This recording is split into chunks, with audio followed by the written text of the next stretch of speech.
Hey guys, welcome back. So today I wanted to talk about a couple of articles that I found on the internet about dealing with COVID and our companion animals, which includes, of course, our service dogs, and also some of the strategies that I use to hopefully minimize our exposure to the COVID virus. Up to this point, at least, it seems to be working. We'll see in the long run how that works out. Now, you might have heard that there was a dog in China that tested positive for the COVID virus, and it has since actually died. And I'm afraid that's going to start a stir of concern about our pets, that, oh, they can have it, they can die from it. Should we have our pets? Okay, calm down.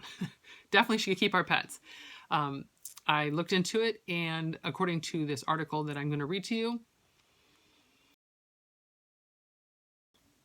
it says, and this was released on March 20th, so 3 days ago, the World Small Animal Veterinary Association, WSAVA, has moved to reassure pet owners following the news that a dog in Hong Kong, quarantined after it had tested positive for the COVID virus, has died. The dog had been released after 2 weeks of quarantine, having subsequently tested with the definitive confirmatory test as negative for the virus.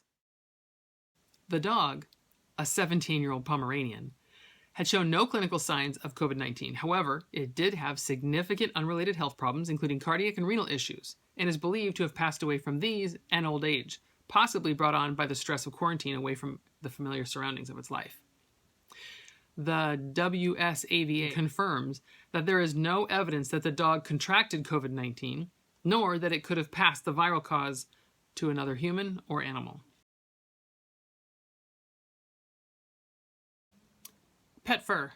Pet fur and hair will probably be one of the last surfaces that will be tested to see how long the COVID virus will live on it, now believed to be short-lived.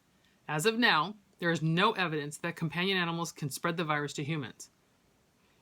The AVMA statement was updated on March 15th, which, of course, as we know, was a while ago. The association gave its assessment of pet fur as a possible contact source.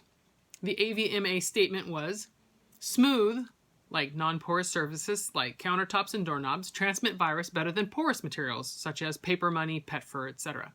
Because porous, especially fibrous material, absorbs and traps the pathogen, or the virus, making it harder to contract through simple touch. Nonetheless, organizations do advise that you wash your hands before and after handling your companion pets. So reading this makes me even more inclined to encourage everybody not to let people pet your service dogs. Chances are it will be okay and everything, but why take the risk? And I don't know about you, but I don't want to wash my hands after I touch my dog every time. I touch her all the time. I'm constantly touching her, poking and petting and, touching her. And I don't want to be worried that somebody sneezed on their hand who has this virus, pet my dog, and then when I pet my dog and then maybe, wipe my nose or, wipe my eye or something, that I'm now putting their cooties into my face. So during this time, most of us don't let people pet our service dogs anyway, but during this time of heightened security, I think it's a really good idea to just not let anybody pet our service dogs. It's one thing to have family members and stuff petting her or petting him, but I wouldn't let anybody else outside the family really interact with my dog at this point, just because it's just not worth it. It's not worth her carrying it to me or my children, or vice versa. Maybe we have it and we pet and touch her and now she's giving it to someone else. They don't think that's very likely, but I think it might be. So that's just my take on it. So it comes down to, how can we be safe? Well, obviously what they've been pushing a lot is washing your hands. If you wash your hands, you can rinse the virus off your hands, and also the soap can break down the fatty layer on the outside of the virus, which makes it kind of just implode upon itself into something that's completely not dangerous. Another thing that they recommend is don't touch your face, and this is one I'm bad at. I'm constantly touching my face. I always got my fingers in my eyes. I can't help it. But whenever I go out to town, I make a point of, the minute I get home, I wash my hands really well, because I know it's only a matter of time before I'm going to stick my finger in my eye, right? They did a study, the American Journal of Infection Control did a study about habituated face touching behavior, and they found that, it says, quote, on average, each of the 26 observed students, these were students, touched their face 23 times an hour. Of all face touches, 44% involved contact with the mucous membrane. So like in your eye, in your mouth, I guess maybe up your nose. Whereas 56% of contacts involved non-mucosal areas, which would be just like your cheeks, your forehead, maybe your chin, like that. Mucous membrane touches observed, 36% involved the mouth, 31% involved the nose, and 27% involved the eyes. And then 6% were a combination of these regions. So, people just can't get enough of sticking their fingers in their face. So washing your hands, anytime you go out and touch anything, any surfaces, obviously things that are highly likely to be covered in cooties would be door handles, buttons that you push for elevators or keypads, anything you're going to pull or anything you're going to push, money, put your hands on the counter to sign a check, right? All that stuff. You're going to increase the chances that you're going to put your hand where somebody who had cooties just put their hand. And since this virus, I've read, can live on countertops for, I think I read up to 3 hours, you don't know who's been in that grocery store before you earlier that day. So make sure that you wash your hands. When you get home, wash your hands really good. My family, we're starting to increase our vitamin D supplementation, mostly because we're in an area here, we're north of Seattle.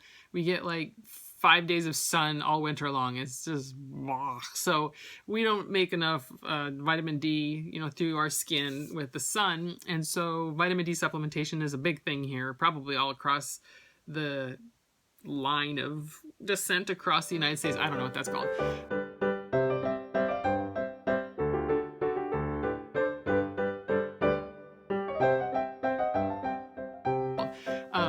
Anyway, so we've been increasing our vitamin D supplementation. It's fairly safe to do so. It's something I feel comfortable, doing without having to go to a doctor or do blood tests or anything like that. Because I'm almost positive that we're too low, that we're deficient. So that's one thing that we've done here at home.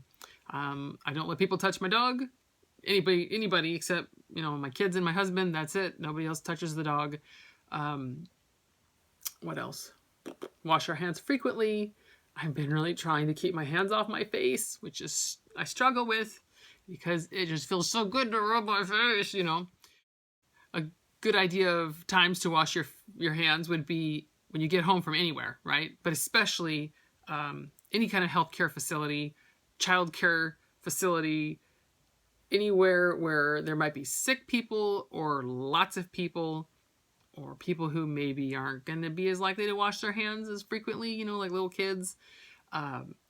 Anytime you go into a restroom, if you're going to eat, you should wash your hands before you eat food that you've gotten somewhere and picked up the containers from somebody else. Anytime you, touch any kind of packaging, anything that could possibly still harbor virus on it, you should probably wash your hands after you've touched that stuff and then throw it away. Then wash your hands, right?